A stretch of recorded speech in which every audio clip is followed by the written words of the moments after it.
Hello students, यहाँ पे मैं एनटीपीसी के बारे में कुछ आप लोगों को बताना चाह रहा हूँ कि 31/3/2019 को लास्ट डेट है। जिस बच्चे ने एनटीपीसी का फॉर्म आरआरबी एनटीपीसी का फॉर्म नहीं भरा है उसको ज़रूर से ज़रूर इसको जल्दी से भर लें। और रजिस्ट्रेशन की लास्ट डेट है 31 मार्च। अब मैं बता दूँ आपको वैकेंसी क्या है। जो 12th लेवल के बच्चे हैं उनके लिए वैकेंसी 5 पोस्टों के लिए है।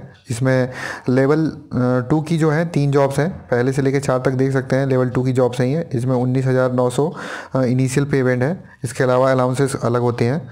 तो उसमें सबसे ज़्यादा 4,339 जो जॉब है, 19 जॉब है जूनियर क्लर्क टाइपिस्ट के लिए है। और कमर्शियल कम टिकट कलेक्टर यानी टीसी के लिए 4,940 है, उसका लेवल 3 है। ठीक है। अब इसके अलावा ग्रेजुएशन वालों के लिए देख लीजिए क्या क्या है। ग्रेजुएशन वालों के लिए लेवल 4 की बस एक ट्रैफिक असिस्टेंट वाले की जॉब है जिसमें 88 जॉब्स हैं। और बाकी लेवल 5 की उस लगभग 4 या 5 हैं, 5 जॉब्स हैं। Goods guard, senior commercial, senior clerk, junior account assistant जो कि बहुत अच्छी जॉब मानी जाती है, फिर सीनियर टाइपिंग कीपर। तो ये लेवल 5 की जॉब है। और लेवल 6 की 6 कमर्शियल अप्रेंटिस और स्टेशन मास्टर। यानी कि अगर लेवल ज़्यादा होता है उस हिसाब से आपका पेमेंट अच्छा बनता है और वर्कलोड भी बढ़ता जाता है। अब इसमें सबसे ज़्यादा वैकेंसी आपको दिखेंगी इसमें स्टेशन मास्टर की। तो आप अगर नहीं भरे हो तो इसको जल्दी से इन जॉब्स के हिसाब से आप भरना। ठीक है। प्रेफरेंस अपना जो भी आपको सही लगेगा देना। अब इसके अलावा हम इस क्या बोलते हैं नोटिफिकेशन में क्या देखेंगे, पैरा नंबर 13। इसमें क्या है, रिक्रूटमेंट प्रोसेस है। इस पैरा में 13 पैरा में रिक्रूटमेंट प्रोसेस किस तरीके से आपका सिलेक्शन होगा। तो यहाँ पे 2-3 सीवीटी हैं, मतलब कंप्यूटर बेस्ड टेस्ट होंगे। उसके बाद मेडिकल होगा, उन सभी चीज़ों को देखेंगे। डॉक्यूमेंट वेरिफिकेशन होगा। तो सबसे पहले मैं बता दूं कि कुछ जॉब्स इसमें हैं वो टाइपिंग स्किल्स भी हैं, उस पर देखा जाएगा। कुछ जॉब में आपका साइको टेस्ट भी होगा, जो थर्ड जो टेस्ट होगा। तो वहाँ पर देखते हैं। सबसे पहले CBT 1 जो सभी के लिए कॉमन है, यानी कि ये देखिए इस पूरे सारणी में आपको पता चल जाएगा ये सारी जॉब हैं, इंटर वालों के लिए भी, ग्रेजुएशन वालों के लिए भी। ग्रेजुएशन वालों के लिए ये अच्छी बात है कि आपको इंटर वाले भी मतलब जॉब्स जो हैं, मतलब पोस्ट हैं, उसमें भी आप अपना फॉर्म फिलअप कर सकते हैं। मतलब एक साथ में ही हो जाएगा सब। और इंटर वाले केवल इंटर वाले में ही। तो उनका जो पहला टेस्ट होगा सभी के लिए, देखिए यहाँ पे लिखा है कॉमन फॉर ऑल पोस्ट। तो यानी CBT 1 होगा, सभी के लिए होगा। और CBT 2 होगा, कुछ जॉब्स के लिए एक साथ होगा, कुछ जॉब के लिए अलग अलग होगा। तो देखिए जैसे कि नीचे दे रखा है common for all level 5 post जो है वो उनका एक साथ होना है। फिर जो लेवल 6 वाली हैं उनका एक साथ होना है। जो लेवल 3 की एक ही जॉब है उसके लिए अलग होगा। और फिर जो लेवल 2 की है उसका अलग होगा। ठीक है। इस हिसाब से ये लोग बांट रखे हैं। लेकिन ये CBT 2 तक आप ना जाएं, पहले CBT 1 क्लियर करें, उसका फोकस करें अच्छे तरीके से। ठीक है। और उसके बाद स्किल टेस्ट होगा, जो थर्ड CBT या फिर स्किल टेस्ट कह दो उसको। उसमें टाइपिंग स्किल टेस्ट हो सकता है आपका, या फिर कंप्यूटर बेस्ड एप्टीट्यूड टेस्ट होगा। अलग अलग पोस्टों के लिए अलग अलग टेस्ट होने हैं। ठीक है। यहाँ पे हम देखेंगे फर्स्ट स्टेज जो CBT होगा उसमें कंप्यूटर बेस्ड टेस्ट होगा। वो उसमें क्या होगा, आपको 90 मिनट मिलेंगे और 100 क्वेश्चन होंगे जिसमें जनरल अवेयरनेस, आप ध्यान से सुनिएगा, जनरल अवेयरनेस जो यहाँ पे मैं टाइम टू टाइम अपने चैनल पे देता रहूँगा, उसके सबसे ज़्यादा क्वेश्चन है 40। मैथ्स आप बहुत सारे चैनल हैं, कहीं पे भी अच्छे तरीके से सीख सकते हैं। बाकी मैं किताब आपको गाइड कर दूंगा, मैं कौन सी किताब से आप करें तो अच्छी तरीके से मैथ्स हो जाएगी। जनरल इंटेलिजेंस, रीजनिंग, इसलिए भी काफ़ी चैनल्स पर आपको अच्छे तरीके से मिल जाएगी।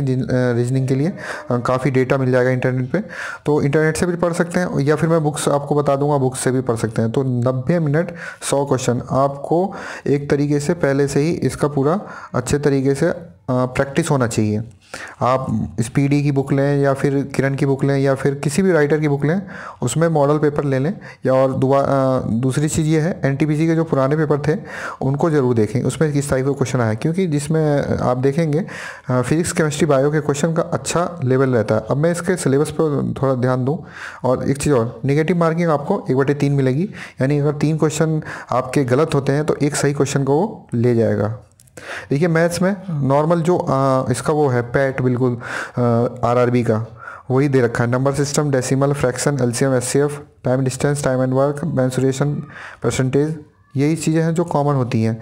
फिर जनरल इंटेलिजेंस, रीजनिंग, ये भी काफ़ी इजी आती है, लेकिन इसको भी देख लेना। अगर आप नए हो तो इसको ज़रूर से एक बार ख़त्म करना, इन सभी टॉपिक्स को। फिर जनरल अवेयरनेस देखिए, इसमें 10वीं लेवल का जो आपका साइंस है वो रहेगा। फिजिक्स केमिस्ट्री जो रहती है फिजिक्स केमिस्ट्री बायो वो 10वीं लेवल की रहेगी, ठीक है। और उसके अलावा आपको Indian economy, polity, geography, history, ये सभी चीज़ें पता होनी चाहिए। उसके अलावा करंट अफेयर पता होना चाहिए।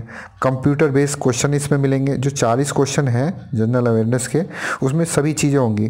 करंट अफेयर, हमारे इंटरनेशनल रिलेशन क्या है, ठीक है, इन सभी क्वेश्चनों को यहाँ पे कंप्लीट किया जाएगा। आप इसका स्नैपशॉट लेकर आप अच्छे तरीके से देख भी सकते हैं, ठीक है।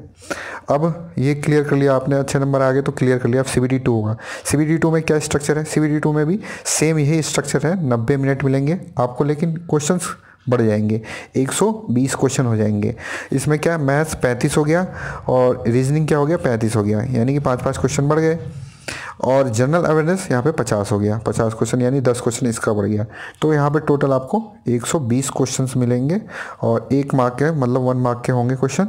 अब इसमें क्या है, 1/3 की नेगेटिव मार्किंग उसी तरीके से है। सेम मैथ्स का कोर्स भी सेम है लगभग ऑलमोस्ट। फिर जनरल इंटेलिजेंस का तो सेम ही रहता है। फिर यहाँ पे जनरल अवेयरनेस भी देखेंगे आप, लगभग कॉमन ही है, यानी कि दोनों पेपर ही सेम ही होने हैं, लेकिन क्वेश्चंस इंक्रीज हो जाएंगे। तो CBT 1 पहले क्लियर कीजिए, फिर CBT 2 क्लियर करना है आप सभी को।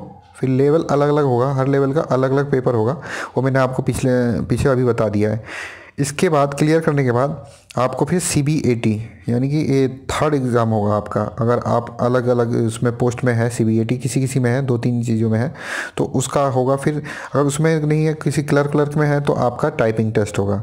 वो आपके CBT 2 के क्लियर होने के बाद पता चलेगा। तो टाइपिंग स्किल टेस्ट या फिर CBAT टेस्ट जो होगा वो 2nd स्टेज होने के बाद होगा। उसके बाद क्या होना है, डॉक्यूमेंट वेरिफिकेशन। अब इसमें भी देखो बता दूं, टाइपिंग स्किल टेस्ट में आपकी इंग्लिश की स्पीड 30 मांगी जाएगी और हिंदी की स्पीड जो है 25 मांगी जाएगी। यहाँ पे साफ साफ लिखा है 25 वर्ड पर मिनट, ठीक है। तो और इसमें स्पेल चेक फैसिलिटी नहीं मिलने की आपको, ना ही एडिटिंग टूल्स मिलेगा, ठीक है।